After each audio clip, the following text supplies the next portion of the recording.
Between 1450 and 1750, the world economy saw major changes. During this time, the economies of the New and Old World merged, creating a truly global economy for the first time ever. This led to many economical developments, including the creation of triangle trade, the plantation system, fur trade, and the use of silver as a global pseudo-currency.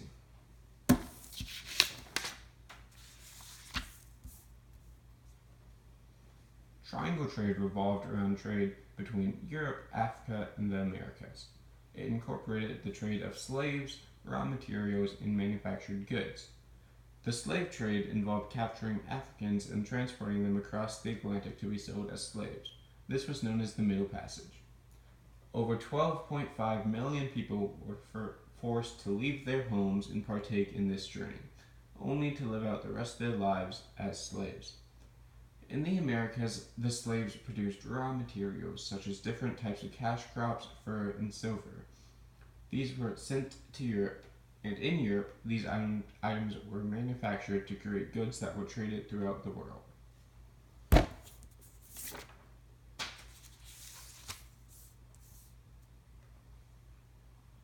Plantations were a major part of the economies of the Americas. They relied on slave labor to produce cash crops such as sugar, tobacco, rice, indigo, and cotton. As time continued, the use of plantations drastically increased, which led to the need for more slaves and the establishment of institutionalized racism, which was used to defend slavery.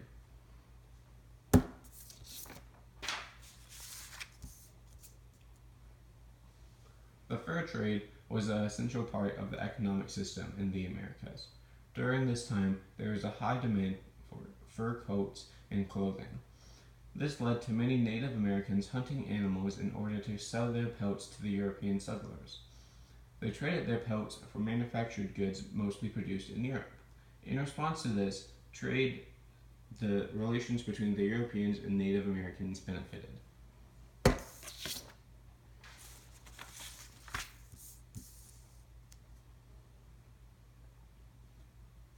The silver trade was one of the most important parts of this time period. It was traded around the world and became the first pseudo-currency. 85% of the world's silver came from mines in Spanish America. It was then traded mostly to Asia due to increased demand because of China's requirement that required all taxes be paid in silver. This created the first link between Asia and the Americas. Overall, the economies of the Americas had many changes during this time period. Oh, and I use this as my source.